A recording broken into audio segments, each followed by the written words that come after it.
turn. This is drbell.com.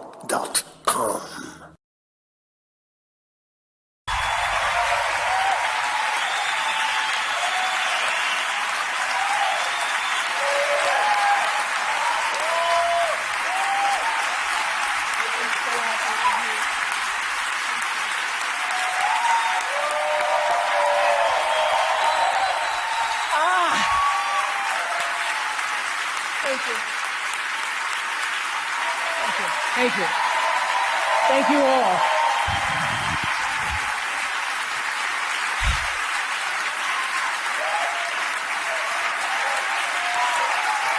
Thank you.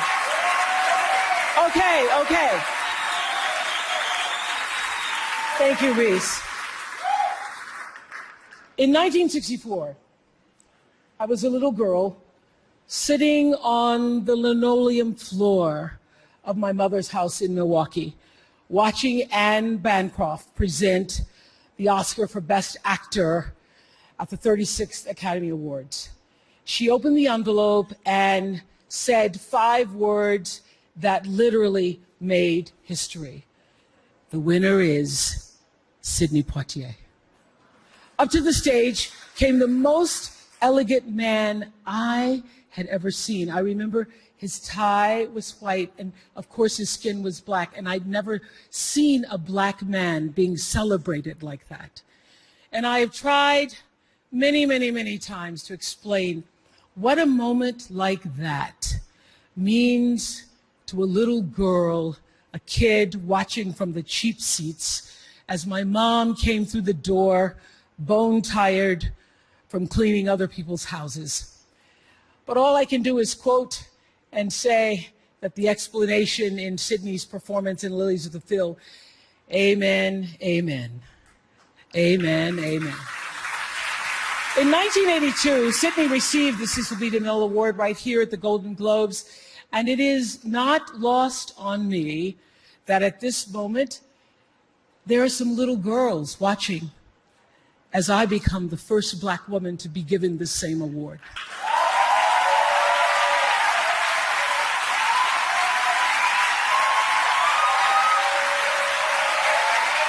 It is an honor.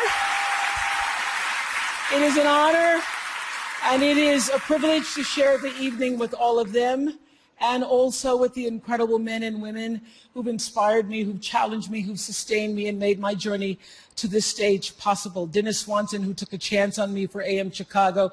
Quincy Jones, who saw me on that show and said to Steven Spielberg, yes, she is Sophia in The Color Purple. Gail, who's been the definition of what a friend is, and Stedman, who's been my rock, just a few to name. I'd like to thank the Hollywood Foreign Press Association, because we all know that the press is under siege these days. But we also know that it is the insatiable dedication to uncovering the absolute truth that keeps us from turning a blind eye to corruption and to injustice, to tyrants and victims and secrets and lies. I want to say that I value the press more than ever before as we try to navigate these complicated times, which brings me to this. What I know for sure is that speaking your truth is the most powerful tool we all have. And I'm especially proud and inspired by all the women who have felt strong enough and empowered enough to speak up and share their personal stories. Each of us in this room are celebrated because of the stories that we tell. And this year, we became the story. But it's not just a story affecting the entertainment industry. It's one that transcends any culture, geography, race, religion, politics, or workplace. So I want tonight to express gratitude to all the women who have endured years of abuse and assault because they, like my mother, had children to feed and bills to pay and dreams to pursue.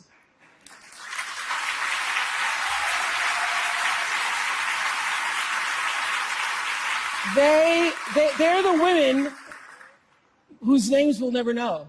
They are domestic workers and farm workers. They are working in factories, and they work in restaurants, and they're in academia and engineering and medicine and science. They're part of the world of tech and politics and business. There are athletes in the Olympics, and there are soldiers in the military. And there's someone else, Recy Taylor. A name I know, and I think you should know too. In 1944, Recy Taylor was a young wife and a mother.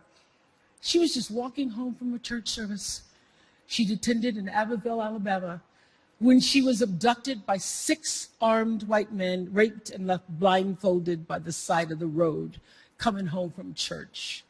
They threatened to kill her if she ever told anyone. But her story was reported to the NAACP, where a young worker by the name of Rosa Parks became the lead investigator on her case. And together, they sought justice. But justice wasn't an option in the era of Jim Crow. The men who tried to destroy her were never persecuted. Recy Taylor died 10 days ago, just shy of her 98th birthday. She lived, as we all have lived, too many years in a culture broken by brutally powerful men. For too long, women have not been heard or believed if they dared to speak their truth to the power of those men. But their time is up.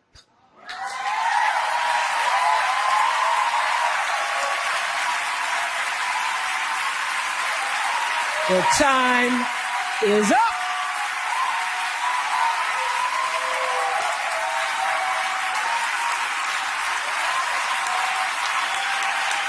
Their time is up. And I just hope that Recy Taylor died knowing that her truth, like the truth of so many other women who were tormented in those years, and even now tormented, goes marching on. It was somewhere in Rosa Parks' heart almost 11 years later when she made the decision to stay seated on that bus in Montgomery. And it's here with every woman who chooses to say, "Me too." And every man who chooses to listen.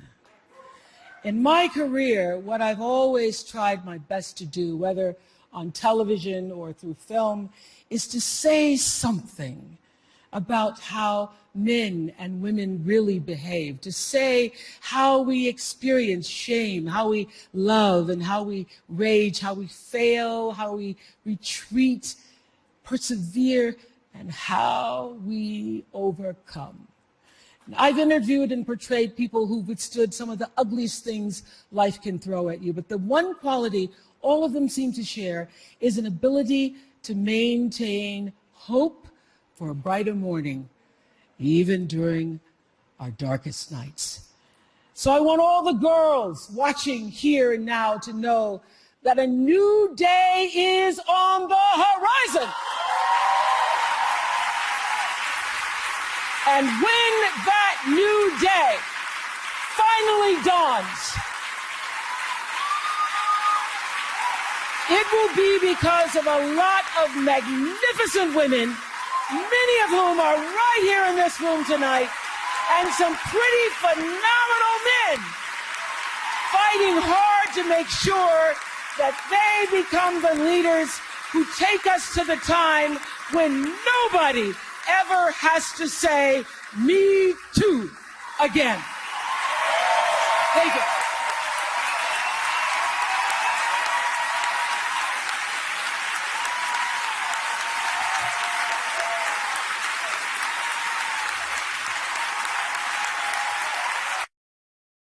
This is drbell.com.